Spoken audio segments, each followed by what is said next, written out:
अगर है हिम्मत सदन में तो कागज पटक कर दिखाए कि 8.5 एकड़ का जमीन हेमंत सोरेन के नाम पर है। अगर होगा मैं उस दिन से राजनीति से इस्तीफा दूंगा। टाइगर सोरेन को पुराने शैतानों से क्यों लड़ना पड़ा? चंपाई सोरेन हुकूमत के फ्लोर टेस्ट जीतने के बाद जेएमएम के रहनुमा ने कहा कि उन्होंने झारखंड में सदर राज नाफिज करने के बीजेपी के इकदाम को रोक दिया है, लेकिन सियासी ड्रामा अभी खत्म नहीं हुआ।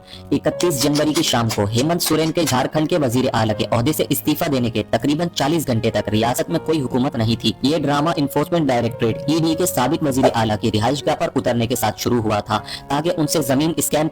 हुक्मरान झारखंड मुक्ति मोर्चा जेएमएम, जो कि कांग्रेस और राष्ट्रीय जनता दल आरजेडी समेत जमातों के इत्तेहाद की क़यादत कर रहा है, चंपाई सोरेन को हेमंत सोरेन हुकूमत में एक वजीर को अपने मुकद्दमा पार्टी लीडर के तौर पर मुंतखब किया, लेकिन गवर्नर सीपी राधाकृष्णन इस पर कायल नहीं हुए और उन्हें हलफ लेने की दावत देने से पहले इंतजार करने का फैसला किया। 47 वोटों के साथ चंपाई सोरेन हुकूमत ने झारखंड में एतमाद का वोट हासिल कर लिया है। ईडी के जरिए गिरफ्तार साबिक सीएम हेमंत सोरेन का कहना है कि वो सियासत छोड़ देंगे और झारखंड भी छोड़ देंगे अगर कोई साबित कर दे कि उसने जमीन के जाली दस्तावेजात बनाए हैं। न्यू चंपाई सोरेन हुकूमत ने पीर के रोज झारखंड में असेंबली के फ्लोर पर एतमाद का वोट हासिल किया है। झारखंड मुक्ति मोर्चा जेएमएम के जेर क़यादत इत्तेहाद के 47 कानून साजों ने तहरीक के हक में और 29 ने तहरीक के खिलाफ वोट दिया। मिस्टर चंपाई सोरेन ने तहरीक पेश की जिस पर बहस हुई।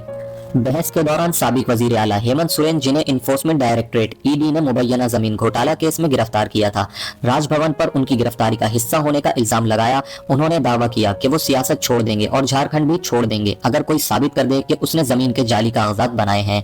मिस्टर हेमंत सोरेन जैसे ही असेंबली में दाखिल हुए, जेएमएम और कांग्रेस के अराकीन असेंबली ने उनकी हिमायत में नारे लगा दिए। उन्होंने नारे लगाए, जैसे जेल का ताला टूटेगा हेमंत सोरेन छूटेगा। ये शायद पहली बार हुआ है कि किसी हाजिर सर्विस चीफ मिनिस्टर या साबिक चीफ मिनिस्टर को राजभवन में गिरफ्तार किया गया हो।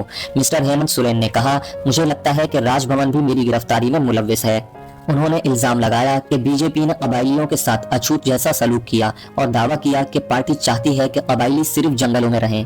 मिस्टर हेमंत सोरेन का कहना है कि अगर बीजेपी ये समझती है कि वो मुझे जेल भेजकर मेरी आवाज को दबा सकती है तो ऐसा नहीं होगा। ईडी, सीबीआई और आईटी बीजेपी के इन लीडरों को नहीं छू सकते जिन्होंने करोड़ों का पैसा चोरी किया है। उन्होंने दावा किया है कि बीजेपी नहीं चाहती कि कोई कबायली रहनुमा अपनी मियाद के 5 साल पूरे करे। हेमंत सोरेन का ये भी कहना था कि झारखंड की तारीख में बीजेपी को कभी माफ नहीं किया जाएगा। अगर एक दस्तावेज लाएं जिससे साबित हो कि मैंने 8.5 एकड़ अराजी जालसाजी की है, अगर आप उसे ला सकते हैं तो मैं झारखंड को हमेशा के लिए छोड़ दूंगा। जब ईडी को मुझसे कुछ नहीं मिला तो अब वो मेरी बीवी के बैंक के खातों को जांच कर रहे हैं। मुझे खदशा है कि जिस तरह बंधु तिर्की ने असेंबली की रुकनियत खो दी थी, मुझे भी इसी तरीके का सामना करना पड़ सकता है। बहस के दौरान कायद हजब इख्तिलाफ अमर कुमार बावरी ने मिस्टर हेमंत सोरेन और कांग्रेस पर तनकीद की। यह सिर्फ इसलिए है कि बीजेपी मरकज में थी, आपने अपनी हुकूमत बचाई। आप ईडी और सीबीआई की बात कर रहे हैं, ये कांग्रेस हुकूमत थी जिसने आपके वालिद शिबू सोरेन को सलाखों के पीछे भेज दिया। ये कांग्रेस हुकूमत थी जिसने मधु कोड़ा को सलाखों के पीछे भेज दिया। ये बीजेपी ही थी जिसने आपको पहली बार नायब वजीर आला बनाया। ये बीजेपी की हिमायत थी जिसकी वजह से शिबू सोरेन राज्य सभा के रुकन बने।